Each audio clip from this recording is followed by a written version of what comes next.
Hola a todos, soy Andrés Felipe Flores y bienvenidos a Casos TMI, una iniciativa del canal Tutorías Medicina Interna en conjunto con Grupo Medi y Medi Residentes, en donde lo que hacemos es hacer una retroalimentación en video de una pregunta de preparación para exámenes de residencia o de un examen de residencia como tal. Recuerden que este tipo de video retroalimentaciones las pueden encontrar en el curso de preparación para residencia que tenemos disponible nosotros, que se llama Medi Residentes. Si quieren revisar los planes que tenemos respecto a lo que sería el banco de preguntas, que cuenta con más de 8.000 preguntas a la fecha y cientos de video retroalimentaciones como esta, pueden revisarlo en nuestra página de internet www.mediresidentes.com y recuerden que pueden adquirir o solo el Question Bank o el Question Bank en conjunto con nuestro contenido académico, que es de la más alta calidad. No siendo más, empecemos con la retroalimentación. Nos presentan el caso de un paciente masculino de 62 años con antecedente de hipertensión arterial y una osteoartritis severa de ambas rodillas. Acude a consulta por presentar desde hace 2 meses un cuadro de opresión retroesternal que aparece al caminar en pendiente. El dolor cede completamente con el reposo y no se acompaña de otros síntomas. Su exploración física es normal y el electrocardiograma en reposo no muestra alteraciones significativas. Debido a su limitación para la deambulación, no es posible realizar una prueba de esfuerzo convencional. Y nos preguntan, ¿cuál es la prueba diagnóstica no invasiva más adecuada para confirmar la sospecha de isquemia miocárdica en este paciente? Entonces nos estamos enfrentando a un paciente en el cual estamos sospechando que tiene una enfermedad coronaria, ¿cierto? Creemos que tiene algún tipo de cardiopatía isquémica. Y eso se engloba dentro de lo que conocemos como el síndrome coronario crónico, donde usualmente lo que hace uno es manejar las anginas estables, ¿cierto? Cuando nos enfrentamos a un paciente así, lo primero que tenemos que estar seguros es que no esté con una angina inestable o que esté cursando con un síndrome coronario agudo. ¿Cuándo voy a pensar eso? Cuando cumpla criterios de inestabilidad la angina. Es decir, que se presente en reposo, que dure más de 30 minutos y que esto no sea aliviado ni por el reposo ni por los nitratos. Angina en un paciente revascularizado también entraría acá. O lo que conocemos como una angina increciendo, que es un paciente que cada vez está sintiendo con menos esfuerzos un dolor sugestivo de origen coronario, que es este dolor retroesternal opresivo irradiado a mandíbula y a miembros superiores. En este caso, pues pareciera mucho que estamos frente a una angina estable. Y lo que tenemos que hacer es evaluar cómo vamos a hacer la confirmación diagnóstica de si efectivamente lo que está ocurriendo es que el paciente tenga o no un síndrome coronario crónico, una enfermedad coronaria, ¿cierto? Para eso, digamos que lo que tenemos que hacer es una evaluación inicial.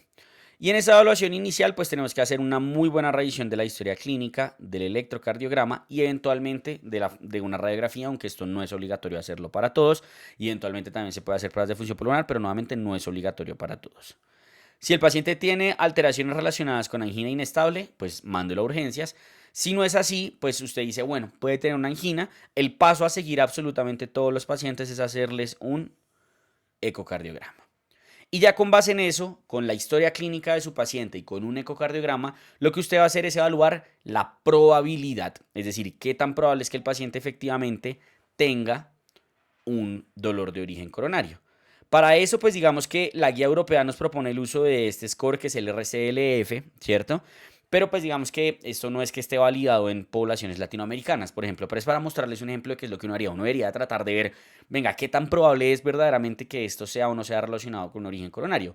En un hombre de más de 60 años que se presente con un síntoma tan característico, pues muy probablemente la probabilidad sea por lo menos intermedia, ¿cierto? Por lo menos.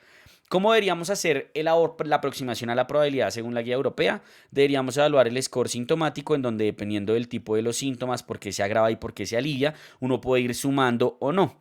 También podemos tener otros síntomas asociados como las características de la disnea.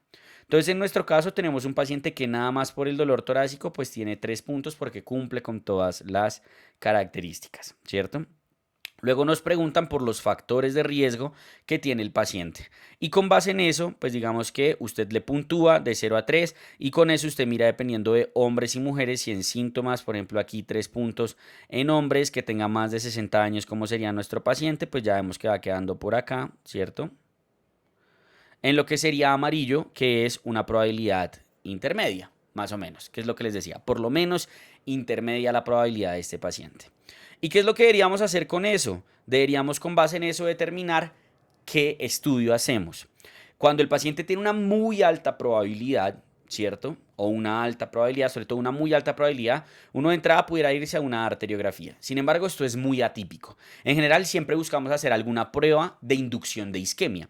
Y estas pruebas de inducción de isquemia pueden ser de dos tipos, ¿cierto? Yo puedo hacer una prueba de inducción de isquemia con lo que sería un esfuerzo físico o con un estrés farmacológico. Y esto yo lo puedo hacer o con un ecocardiograma de esfuerzo o con una prueba funcional que sería lo que ponen ahí como un SPECT, que es lo que llaman los isonitrilos, o que también ustedes van a encontrar que le dicen que es la prueba de inducción de isquemia o la perfusión miocárdica, ¿cierto? Que es una prueba de medicina nuclear. Ambas se pueden hacer, sea con esfuerzo físico, que uno pone al paciente a hacer esfuerzo y tiene que llegar a más del 80% de su frecuencia cardíaca máxima, o con un estrés farmacológico que va a ser con dobutamina en el caso del ECOTT y con dipridamol en el caso de la perfusión miocárdica. ¿De qué va a depender esa decisión? De las características del paciente, si tiene buena ventana o no, si es capaz o no de hacer esfuerzo físico, entre otras. Entonces, normalmente en aquellos pacientes que tienen una probabilidad alta o moderada, casi siempre lo que yo voy a buscar es una prueba de inducción de isquemia. Eventualmente, en aquellos pacientes de baja probabilidad, pudiera considerarlo en aquellos de intermedia probabilidad. Otra opción es hacer un angiotac de coronarias. Y el angiotac de coronarias me va a permitir reclasificar al paciente en si lo dejo como moderado y paso entonces a estas pruebas, o si lo dejo como bajo o muy bajo y definitivamente no le hago nada más.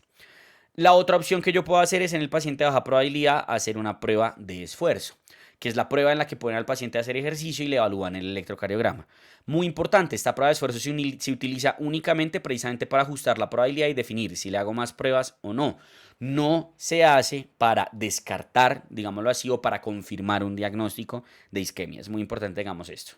Claro. Y si la probabilidad es muy baja o la prueba de esfuerzo no salió negativa o el angiotac coronario no salió negativo, pues no hay que hacer nada más. Y si estas pruebas en general no salen negativas, tampoco hay que hacer nada más, salvo que haya una sospecha clínica muy alta, en cuyo caso pues nos vamos a la arteriografía, ¿cierto? Que sería más o menos lo que tendríamos que evaluar.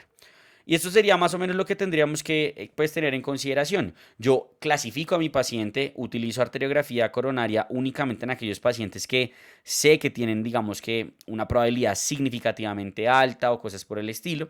Mientras que el resto tengo que irme o por una evaluación anatómica que va a ser con el angiotac, sobre todo en los de probabilidad baja, una valoración funcional con estrés físico o con estrés farmacológico. Y en tal caso de que esta sea positiva, pues ya me voy a la arteriografía como tal, que ya sería la forma de estratificación invasiva. ¿Listo? Con base en eso, entonces miremos cuáles son las opciones y escojamos la más correcta. Entonces la opción A dice, ergometría convencional en tapiz rodante. No. La B dice, ecocardiograma de estrés con dobutamina. Me gusta. La C dice, coronariografía invasiva directa. No, porque uno, nos están preguntando por pruebas no invasivas y dos, no es una muy alta probabilidad. Electrocardiograma en reposo y medición de troponinas, tampoco. Holter de 24 horas no va a servir de absolutamente nada. Entonces, pues definitivamente la respuesta correcta es aquella que me permite hacer una prueba funcional, en este caso con estrés farmacológico por la condición física del paciente, que pues la más correcta es el ecocardiograma con dobutamina. Si eventualmente hubiera perfusión miocárdica, nos tocaría ponernos a ver cuál es mejor en cada escenario, según digamos, no sé, las consideraciones particulares de cada uno de los medicamentos que usamos como estrés farmacológico, entre otras. Pero en este caso, no hay dudas que la respuesta correcta es la opción B.